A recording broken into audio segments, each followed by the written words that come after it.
What's the secret to effective public engagement around infrastructure projects? I recently talked with Amy Livingston, who's an expert that's been working in this field for over a decade. She helps communities achieve consensus around the infrastructure that they'll need to thrive in the future. She said some really interesting things about public outreach tactics that really work, about the future of public meetings, and about why equity matters in infrastructure. Check it out.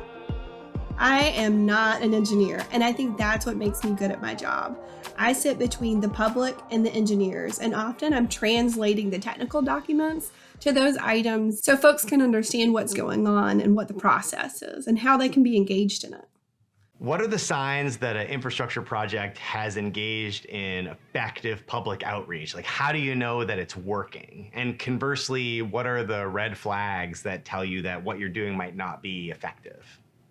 This is a really great question, Andrew, and it's something that I'm pretty passionate about. I hear a lot of people talk about metrics when they talk about public engagement, but I see those sitting at the end of a report. And instead, you should be using those throughout your project to determine, have you really met your goal? So one thing I really love to do, just because I'm a very visual person, we love to map out the comments and see geographically, have we reached every home that we should have? Do you find that there's a generational difference in the way that you engage people? There are definitely generational divides, but there are also cultural divides to be aware of as well. But because of that, we have seen shifts in the last several years, even before COVID, to moving to a more virtual engagement. And that really eliminates a lot of barriers that people may have. I mean, it's even things like childcare or transportation or working the odd shifts, or the fact that we're all just very busy. And so looking at virtual 360-degree rooms like our Gather platform allows people to access this on their own schedule.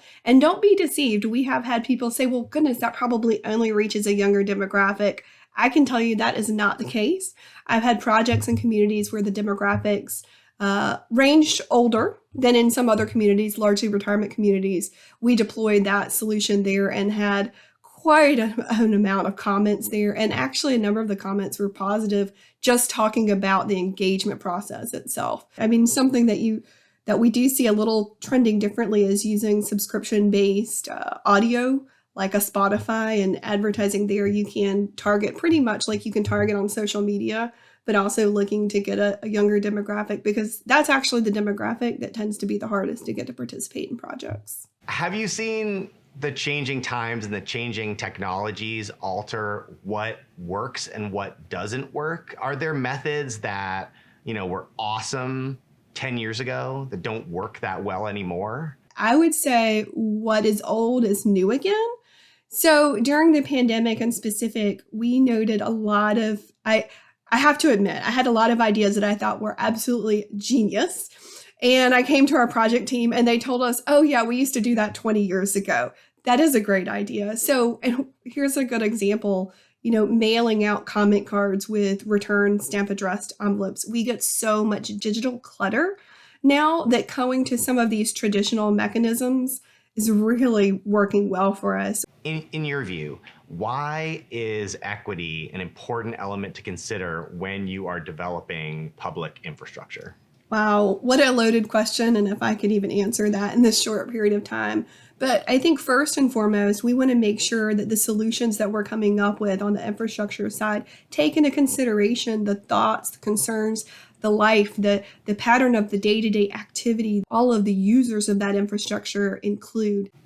Can you expand on that a little bit? Obviously, I know that this is something that's being worked into permitting requirements, into regulations that companies and organizations are understanding is important. But what's the value of reaching a broad range of communities, and how does that save you time? How does that save you money? Often the project development process, it is not a straight road. It is not like this.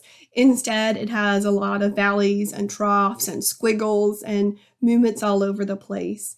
When you start engaging in other conversations from those who maybe haven't been part of that conversation before, you're determining the challenges sooner.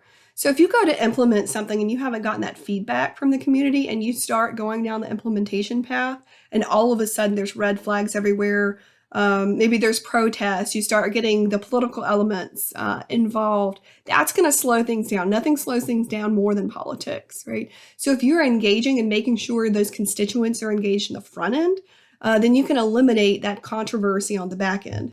That makes sense. Amy, this has been really fascinating. Thank you for talking through all this with me today. I hope we get to talk about this again soon. I appreciate it, Andrew. As you can see, I'm very passionate about it, and I could talk all day long. For more conversations with experts like Amy, who are solving the biggest challenges in the environment and infrastructure, subscribe to our channel. And as you know, technology is evolving, the gas tax is dying, and DOTs and transit authorities are facing bigger challenges than ever before. To stay up to date on the latest innovations, trends, and news, subscribe to CVM Smith's Revenue Policy newsletter. Learn more by clicking the link below.